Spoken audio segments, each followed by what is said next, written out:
நாமக்கல்ல கோவிந்தராஜ் அப்படிங்கிறவர் தன்னோட 3 பொம்பளை பிள்ளையும் கொன்னுட்டு தானும் தற்கொலை பண்ணி இறந்து போகிறாரு. எதுக்காகன்னு பார்த்தா ஹோம் லோன் வாங்கியிருக்கிறாரு. அதை சரியான நேரத்தில் கட்ட முடியாத சூழ்நிலை, ரொம்ப நெருக்கடி தாங்க முடியாமல் அவர் இந்த மாதிரியான ஒரு முடிவு எடுத்திருக்கிறாரு.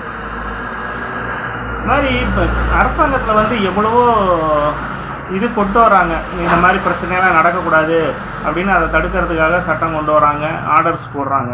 ஆனால் அதை யாரும் ஒழுங்காக ஃபாலோ பண்ணுறதே கிடையாது. இவங்க தொந்தரவு கொடுத்துக்கிட்டு தான் இருக்காங்க. யாரோ ஒரு சிலர் தான் துணிச்சலாக அவங்கள எதிர்த்து நின்று ஸ்டேஷன் போய் பேசி அதிலிருந்து தப்பிச்சு மீண்டு வர்றாங்க.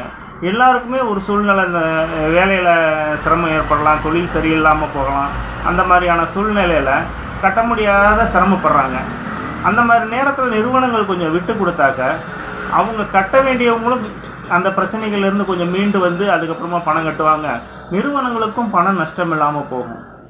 ஆனால் அதை எந்த நிறுவனமும் புரிஞ்சுக்கிறதில்ல. என்னோடய டார்கெட்டு அந்த நேரத்தில் நாங்கள் முடிச்சாகணும் பண்ணணுன்ற அந்த ஸ்டாஃப்ஸ் அவங்க டார்கெட்டை நோக்கி தான் ஓடிக்கிட்டு இருக்காங்க. எனக்கு கட்டலைனாக்க எனக்கு மேலே உள்ளவங்க சத்தம் போடுவாங்க, நான் மேலே உள்ளவங்களுக்கு பதில் சொல்லணும்ல அப்படின்ட்டு இங்கே பணம் வாங்கினவங்கள போட்டு டார்ச்சர் பண்ணி கடைசியில் சாகிற நிலைமைக்கு கொண்டு விட்டுறாங்க. இது ஒன்று மட்டும் கிடையாது, நிறைய சம்பவங்கள் இது மாதிரி நடந்திருக்குது.